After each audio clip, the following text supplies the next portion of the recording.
Good morning, students. I hope you all have studied the details of the last video.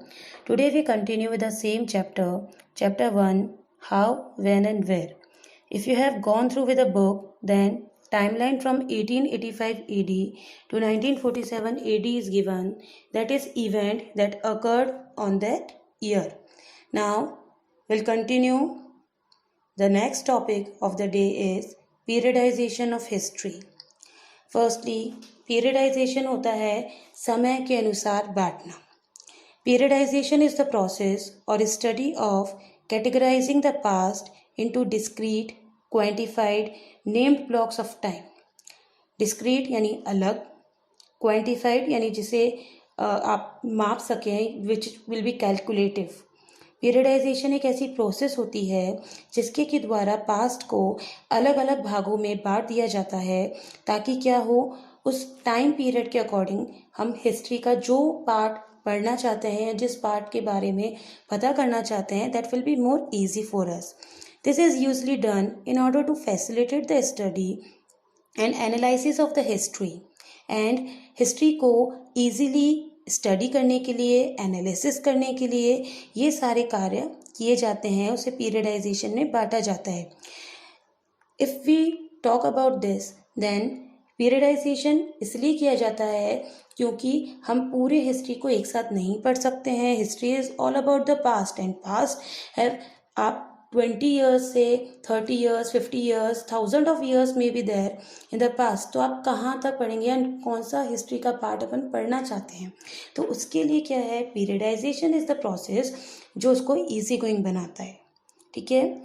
There are significant sources to study the periods of events, and by studying different historical events, a string of time period can be formed. बहुत सारे sources होते हैं history को पढ़ने के लिए, और बहुत सारे events that occurred in the past, उन सारे हिस्टोरिकल इवेंट्स को पढ़ने के लिए एक स्ट्रिंग ऑफ टाइम पीरियड यानी कि एक समय की एक स्ट्रिंग बना दी गई है, और हम जिस टाइम स्पान को पढ़ना चाहते हैं उस टाइम स्पान को ईजी गोइंगली पढ़ सकते हैं. नाउ जेम्स मिल के बारे में इसमें दिया हुआ है. James mill was a Scottish philosopher, historian and economist. He began his history of British India in 1806. Mainly जो जेम्स मिल है वो फिलोसोफर रहे हैं, हिस्टोरियन और इकोनॉमिस्ट रहे हैं, बट मेनली उनका जो कंट्रीब्यूशन रहा है वो ये रहा है कि he was in 1819 he was appointed an official in Indian House. और उसके बाद जेम्स मिल ने इंडियन हिस्ट्री को 3 पार्ट्स में डिवाइड किया हुआ है, that is Hinduism, Muslim and British period. जो पीरियडाइजेशन है उसमें इनका मेन कंट्रीब्यूशन रहा है. This periodization is based on the religious line that there was a phase for which the Hindus were the ruler and the other were ruled. They then came the phase of Muslims.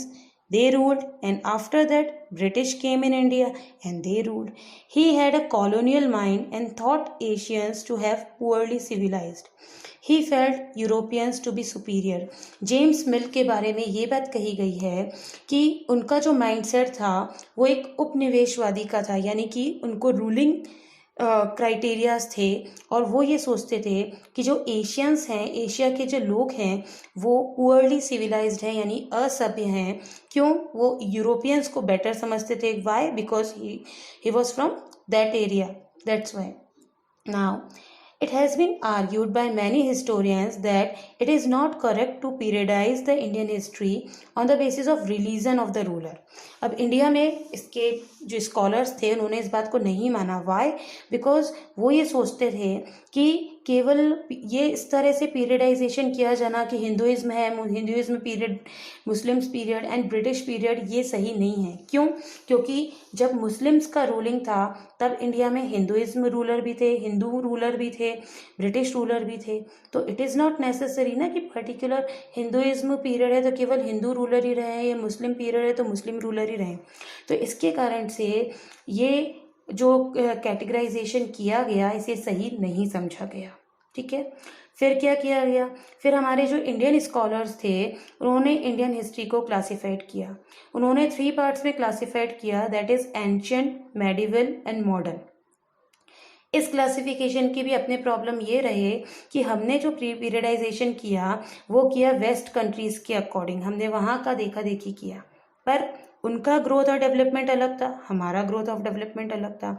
उसके according जो medieval जो था term जो थी वो तो ऐसी society को डिस्क्राइब कर रही थी which was not democratic and liberal, ठीक है। और इंडियन कॉन्टेक्स्ट में जो ब्रिटिश पीरियड था उसे मॉडर्न पीरियड बेसिस आ रहा था उसके अकॉर्डिंग। पर क्या अब मॉडर्न पीरियड क्या होगा हिस्ट्री का, विच इज़ जो कि बहुत ही ज़्यादा डेवलप्ड है। तो क्या ब्रिटिशर्स थे जब हम लोग डेवलप्ड थे क्या, हमारी इंडस्ट्रीज अच्छी थी क्या, नहीं, वो सारे हमारे स्पॉइल कर रहे थे। तो उसको मॉडर्न हिस्ट्री में मॉडर्न पीरियड में कंसिडर नहीं किया जा सकता था। उस पीरियड को किसने फिर कंसिडर किया, उसको कंसिडर किया कॉलोनियल में। तो कॉलोनियल क्या है कि उपनिवेशवाद के पीरियड में उसको कंसिडर किया गया, ठीक है। So this topic is complete now some questions are there as a homework, you'll just get these answers from the periodization of history only. First है, who was जेम्स मिल, इसमें आपको केवल जेम्स मिल के बारे में बताना है, just an introduction will be there. Question second, what did James Mill think about all Asian societies? Asian societies के बारे में जेम्स मिल के क्या थॉट थे, that he had a colonial mind and thought Asians to have poorly civilised, why, because he felt Europeans to be superior. This will be the answer. And the third one, define periodization. You will get this answer in the PDF. Okay. So that's all for the day. Please do this work in any homework notebook you have. Okay. And take care of yourself. Thank you.